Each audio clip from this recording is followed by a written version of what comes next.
L'Afrique est là où la Chine était il y a 20 ans. Nous sommes au début d'une émergence économique en Afrique. Certains pays vont quand même plus rapidement que d'autres, mais il est clair que l'Afrique a le potentiel d'atteindre les rythmes de croissance économique que la Chine connaît en ce moment.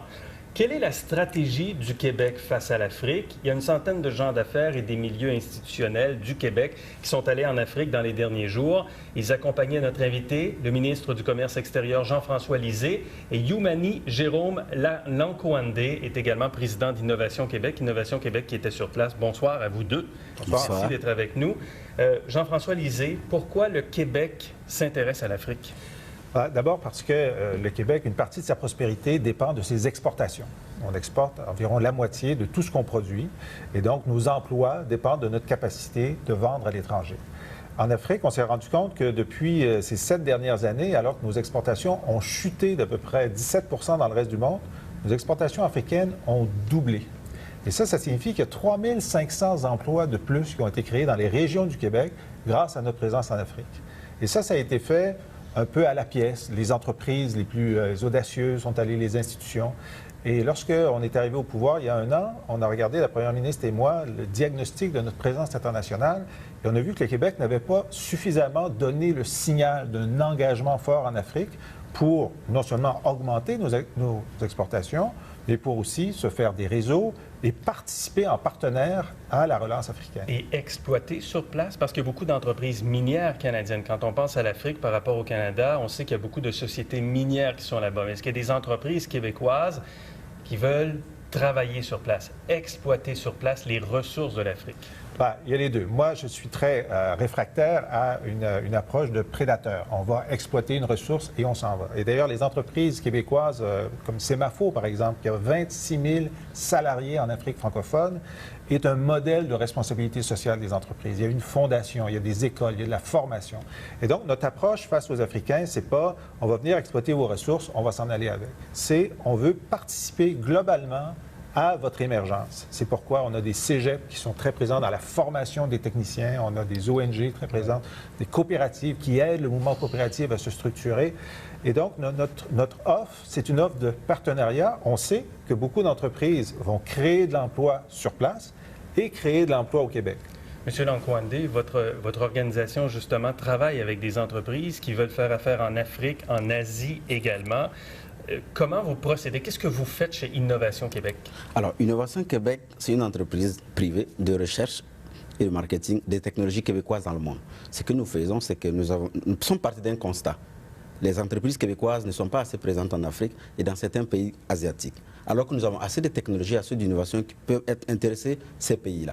Donc nous approchons ces compagnies, nous constituons un portefeuille de technologies et on participe aux missions commerciales, aux foires commerciales. Pour faire connaître ces entreprises et vendre, proposer. En Afrique, nous sommes allés par exemple avec 4 compagnies qui nous ont confié les technologies et on a été proposé ça aux entreprises africaines. Alors celles qui sont intéressées, on fait une mise en contact. On part avec des fiches de commande qui permet aux entreprises de faire une manifestation d'intérêt. Et cela permet déjà de faire un premier pas dans ce marché-là. Et plus tard, s'il y a plus d'opportunités, ces entreprises vont faire l'autre pas qui est d'aller s'installer. Quel est le bilan financier de votre mission? Bon, c'est toujours très difficile à dire. On est parti en pensant qu'on avait dans la délégation probablement 20-25 ententes qui allaient se réaliser. Vous savez, une mission ministérielle, c'est un accélérateur. Ça dit aux partenaires là-bas, le ministre s'en vient, dépêchons-nous de mettre le dossier québécois au-dessus de la pile et essayons de le régler. Alors ça, c'est un effet qui est positif, mais exactement comme M. vient de le dire, tous les jours, à l'avance, on a organisé des rencontres avec des entreprises locales qui ont des raisons de faire des partenariats, qui ont des similitudes. Et donc, on est passé de 25 ententes prévues à presque 50. Et puis là-dessus, il y en a qui ne se réaliseront pas. Vous n'avez pas un chiffre précis? C'est quelques millions d'ententes? C'est quelques millions. C'est quelques millions. Il y a une entente qui est de 50 millions de dollars au Burkina Faso. C'est la plus grosse. Okay? Il y a des tas de petites ententes de 150 000, 2 millions, 1 million. Bon. Mais en fait, c'est la pointe de l'iceberg. Parce que ce qui est important dans la mission, c'est les contacts qui ont été établis, qui vont se développer au cours des mois, et le signal de présence permanente qu'on a envoyé. On a ouvert 2 bureaux d'expansion Québec, un à Dakar et un à Ouagadougou, au Burkina. Comment vous abordez les questions de droits de la personne, du travail des enfants, la gouvernance des gouvernements? Est-ce que vous en parlez? Oui. Et est-ce que vous décidez de ne pas faire affaire à un endroit si vous trouvez que ce n'est pas à la hauteur de vos attentes? Bon, tout à fait. Alors d'ailleurs, moi j'ai insisté pour que, dès le premier jour, la délégation québécoise ait une présentation sur la responsabilité sociale des entreprises. Je leur ai parlé. On a des entreprises québécoises qui ont joué le jeu des enveloppes brunes là, ces dernières années en Afrique. OK? C'est clair. Ce n'est pas la réputation qu'on veut avoir. On veut avoir une réputation de grande intégrité et d'engagement communautaire.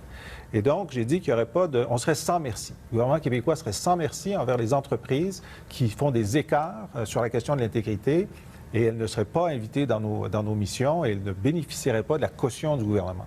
D'ailleurs, j'ai refusé que des entreprises qui se sont fait refuser par l'AMF leur certificat puissent participer à la mission. Et celles qui sont suspectes, je ne leur ai pas permis d'être présents avec moi dans les rencontres privées avec les ministres, ce qui est vraiment ce que les entreprises veulent. Sur la question de la gouvernance, c'est essentiel parce que on travaille, l'École nationale d'administration publique, le directeur général des élections, travaillent avec les gouvernements du Sénégal, de Côte d'Ivoire et du Burkina Faso pour renforcer leurs capacités, renforcer leur professionnalisme et leur éthique. Quels sont les secteurs que vous visez particulièrement? Quels sont les secteurs où il y a un maillage entre l'Afrique et le Québec qui est potentiel à développer? Alors, entre l'Afrique et le Québec, il y a plusieurs domaines. Déjà, le Québec a un capital sympathique en Afrique à cause de Desjardins. Desjardins a aidé beaucoup de pays africains à structurer les caisses populaires. Et donc, le secteur financier, c'est un domaine où le Québec peut entrer.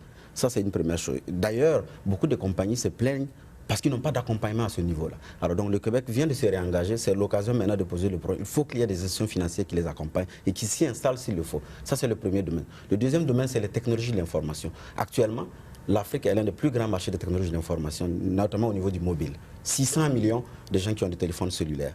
300 millions de classes moyennes. Il y en a assez. Donc les opportunités sont immenses dans la construction, dans les infrastructures. D'autres pays nous ont dévancés comme la France, la Chine et les États-Unis. C'est le moment maintenant d'aller voir quel peut être notre avantage comparatif et notamment dans les technologies propres, l'environnement. Oui. Il y a beaucoup de choses à faire en Afrique. Vous travaillez avec des entreprises québécoises, mais est-ce que vous voulez...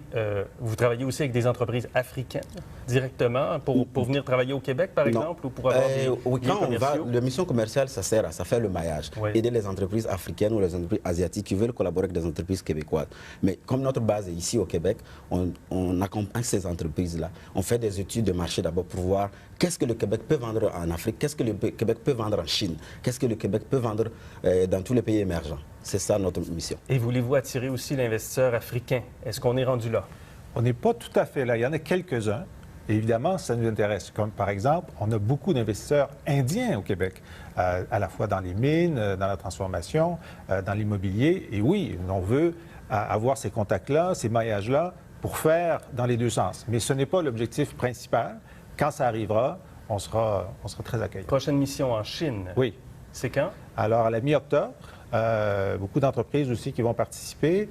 Il y a déjà une culture de présence du Québec à Shanghai, par exemple. Pendant quelques jours, on va avoir à la fois un événement important sur le bâtiment vert, où on est très fort, sur l'énergie. On a des choses à dire et à offrir, et on commence à faire notre place. Et on s'en reparlera certainement, M. Lisée, M. Lankowandé. Merci beaucoup. Merci. Merci. Merci.